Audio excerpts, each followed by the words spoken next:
मेरे चैनल को सब्सक्राइब करें और बेल आइकन दबाकर भेड़ियों के झुंड का हिस्सा बनें। लास्ट वीडियो में हमने देखा कि अमेंडा वॉलर जबरदस्ती हार्ली को ले जाती है और उसे सुसाइड स्क्वाड का हिस्सा बना देती है, मगर वहां इविल बैटमैन आकर सब कुछ तबाह भी कर देता है और उन क्रिमिनल्स को भी अपने साथ ले जाता है। दूसरी तरफ ब्लैक कैनेरी भी दूसरी डायमेंशन से इस इनजस्टिस वाले यूनिवर्स में वापस आ जाती है, पर वहां कुछ ऐसा होता है कि जिसकी वजह से सब अलार्म बजने लगते हैं और रेड सन वाले जो लैंप है वो भी बंद हो जाते हैं और सुपरमैन अपने हाथ में सारी पावर जमा करके शीशे को तोड़ता है और थोड़ा मुस्कुराता है, क्योंकि वो जानता था कि वो अब यहां से भाग सकता है। अब आगे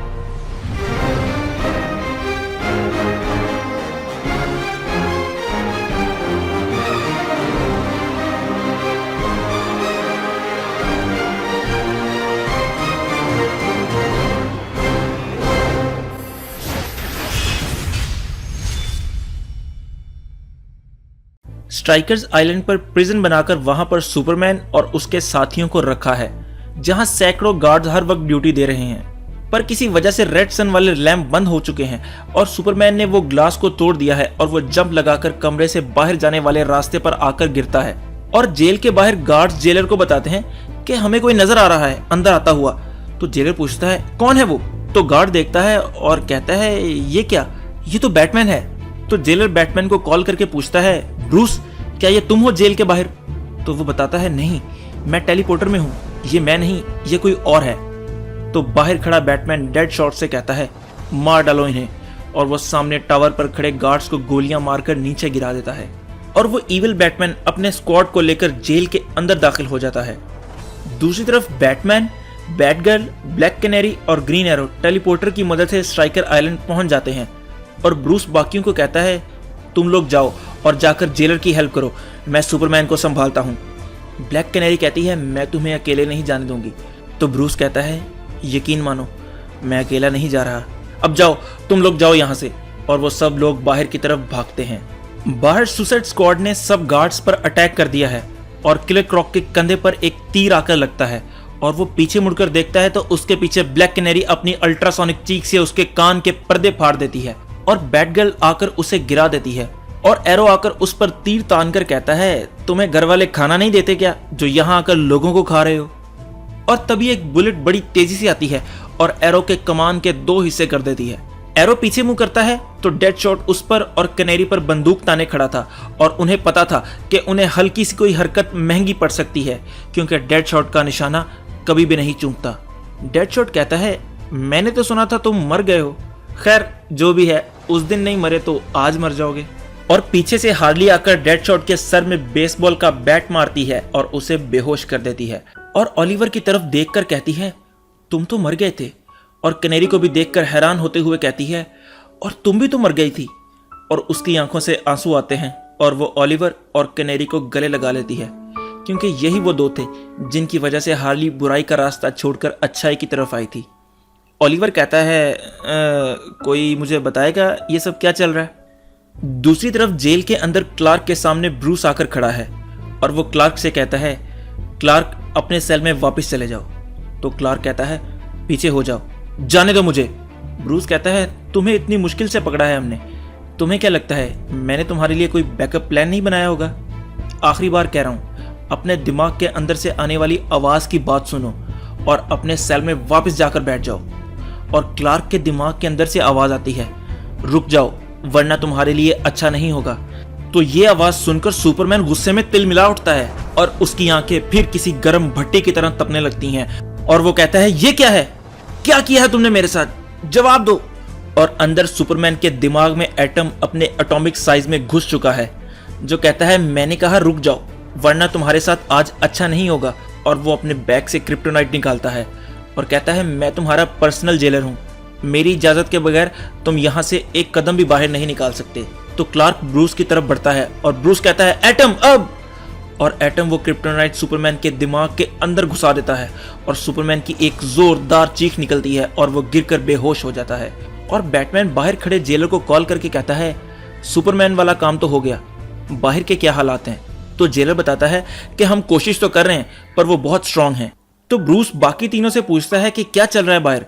तो एरो उसकी बात का जवाब देने की बजाय कहता है हार्ली क्विन क्या दोस्त है मेरी इस यूनिवर्स में, और हार्ली ने अभी भी उन्हें गले लगाया हुआ था।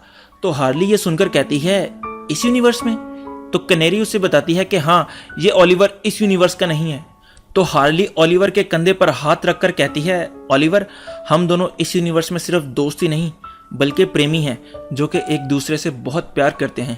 ये बात सुनकर कैनेरी, एरो और बैटगर्ल के मुंह से एक साथ आवाज निकलती है व्हाट।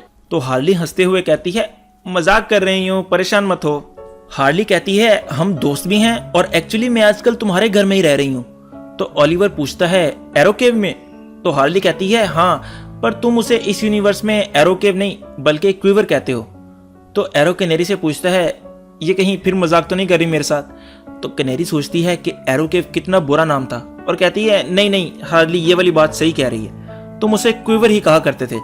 तो एरो सोचते हुए कहता है नाम तो ठीक ही लग रहा है। इन्हीं बातों के दौरान इविल बैटमैन पीछे से आता है और हार्ली से कहता है ये तुम क्या कर रही हो। एरो उसे देखकर कहता है अब ये क्या चीज है। तो बैटमैन हार्ली से कहता है तुमसे तो मैं बाद में निपटूंगा, अभी हमारा काम यहाँ पर पूरा हो गया है, चलने का वक्त आ गया है। तो हार्ली उन तीनों से कहती है लगता है मुझे अब जाना होगा।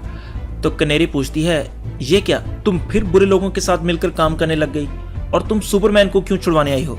तो हार्ली कहती है सुपरमैन, नहीं नहीं, हम सुपरमैन को तो छुड़वाने नहीं है बल्कि हम तो डेमियन को लेने आए हैं। और वहां जेल के अंदर डेमियन के सेल के बाहर तालियल गुल और साथ में एक लड़की आकर खड़ी है, और डेमियन तालिया को देखकर कहता है हेलो मदर, कैसी हो। यानी डेमियन बैटमैन और तालियल गुल का बेटा है। और डेमियन कहता है मुझे यहाँ से बाहर निकालो। तो वो लड़की आगे बढ़कर कहती है बोलो प्लीज मुझे यहाँ से बाहर निकाल दो। और डेमियन उस लड़की की ये बात सुनकर हैरान हो जाता है, और वो लड़की तालिया की तरफ देखकर कहती है इसको लगता है किसी ने मैनर्स नहीं सिखाए। तो तालिया कहती है इसने ज्यादातर वक्त अपने बाप के साथ गुजारा है, जिसको ना तो खुद तमीज है और ना उसने अपने बेटे को सिखाई है। तो डेमियन कहता है तुम लोग मैनर्स की बात कर रहे हो और तुम लोगों ने मेरे सामने इस गार्ड को मारा है। तो वो लड़की कहती है हमने उसे सिर्फ तुम्हें छुड़वाने के लिए मारा, लेकिन मुझे लगता है तुम बाहर नहीं आना चाहते। तो वो गार्ड का हाथ स्कैनर पर रखती है और डेमियन के सेल का दरवाजा ओपन हो जाता है, और डेमियन कहता है मुझे अपने दोस्तों को भी आज़ाद करवाना होगा। तो वो लड़की कहती है नहीं, हम उन्हें नहीं सिर्फ तुम्हें लेने आए हैं। उन्होंने अपना मौका गंवा दिया है, इतनी ताकत होने के बावजूद भी वो कुछ नहीं कर सके, मगर अब हमारी बारी है कुछ करने की।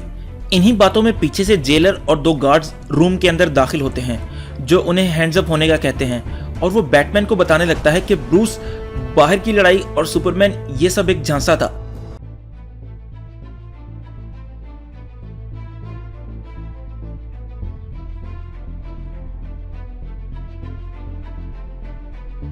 उसको गोली मारे बिना भी रोका जा सकता था। तो वो लड़की कुछ कहने लगती है। तो डेमियन तालिया से कहता है माँ अपनी नौकरानी से कहो चुप रहे, और लड़की डेमियन को गर्दन से पकड़कर जमीन पर पटकते हुए कहती है नौकरानी किसे कह रहे हो। और तालिया भी कहती है डेमियन कोई अपनी बहन से इस तरह बात करता है भला, और कहती है इससे मिलो, ये तुम्हारी बहन और ब्रूस की बेटी अथानासियल गुल है।